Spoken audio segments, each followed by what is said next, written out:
Saudara yang terkasih, kalau senang melihat film serial ya atau sinetron, kalau sekarang ini drama Korea ya yang seri-seri itu, mungkin kalau kita mengikutinya selalu saja ada masalah yang dimunculkan ya. Dari satu episode ke episode lain, masalah yang satu selesai, muncul lagi masalah yang lain. Dan kita secara tidak sadar terhipnotis dengan semuanya itu, lalu kita mengikuti.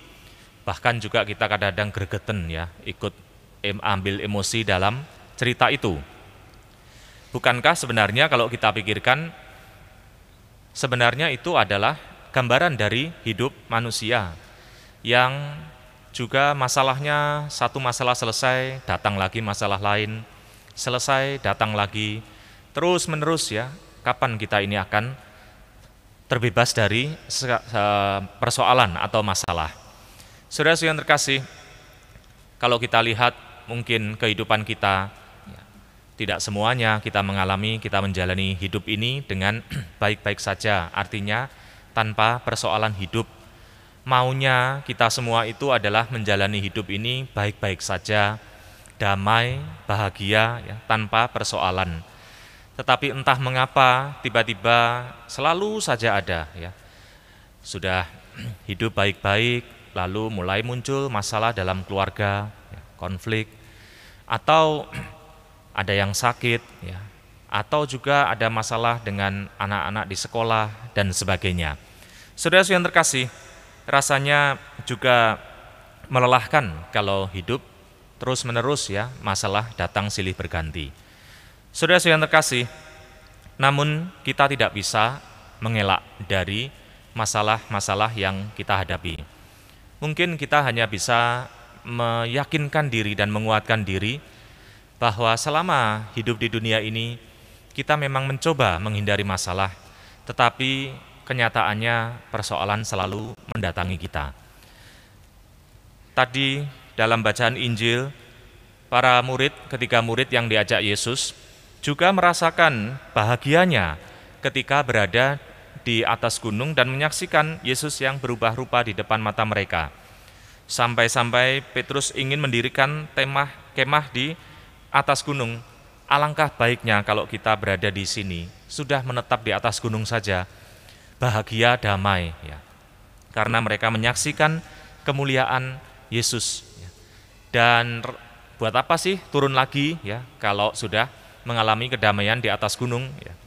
Saudara yang terkasih, namun demikian Tuhan Yesus tetap mengajak mereka untuk turun ya. Dan kalau kita punya semboyan atau apa ya istilahnya, kata-kata dalam bahasa Indonesia itu bersakit-sakit dahulu, bersenang-senang kemudian ya.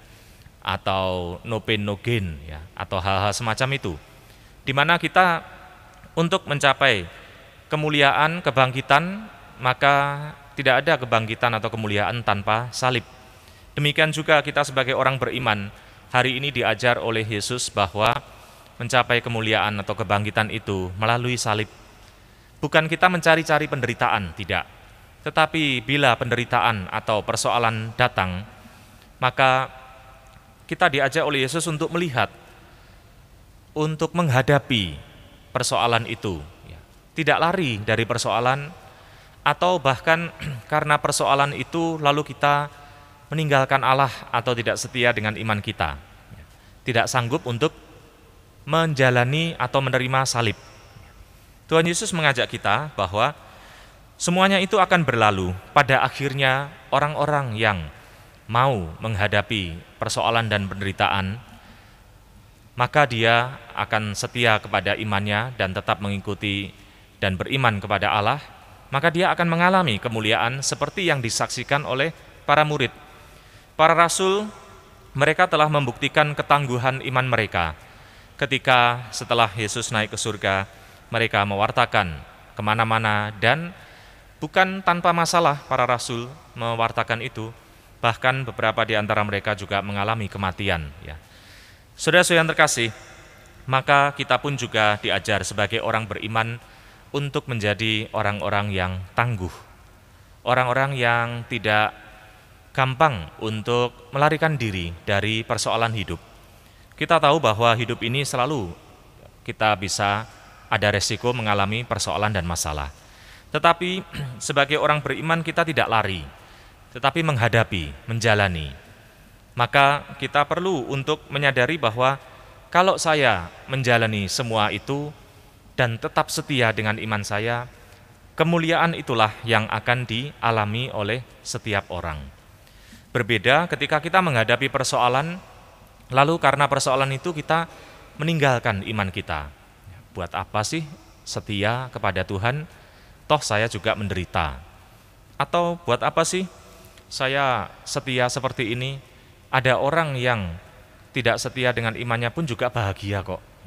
Saudara yang terkasih, karena itulah kita juga melihat, mungkin sekarang kita tidak melihat langsung kemuliaan itu, tetapi kesaksian para rasul ini bagi kita sudah cukup. Kemuliaan yang dialami oleh para rasul yang dilihat dari Yesus, itulah yang juga dialami oleh semua orang yang mau setia kepadanya. Maka ketika orang mengalami persoalan-persoalan, bila kita mengalami sakit, kita mengalami hal-hal yang menjerat dalam ekonomi keluarga kita, dan sebagainya, maka moga-moga kita tetap menjadi orang yang tangguh, tidak lari, ya, atau bahkan minta tolongnya kepada hal-hal yang lain yang tidak kepada Allah. Maka kita mencoba untuk berjuang menjadi orang-orang yang setia dengan iman kita menghadapi persoalan hidup, karena sekali lagi tidak ada kebangkitan tanpa salib. Salib-salib yang kita hadapi kita tahu jauh lebih kecil daripada salib Yesus. Maka setiap orang sebenarnya mampu diberi kemampuan untuk bisa menghadapi itu. Meskipun berat, tetapi bukan berarti tidak mungkin. Kita mohon rahmat Tuhan supaya kita sendiri yang menghadapi persoalan hidup setiap saat tidak lari dari kenyataan ini, namun berani menjalani. Dan seraya memohon rahmat kekuatan Tuhan supaya kita lebih sanggup lagi, lebih rela untuk menjalani hidup kita, dengan mengingat bahwa kalau kita tetap setia, kemuliaan itulah yang akan kita nikmati seperti para rasul.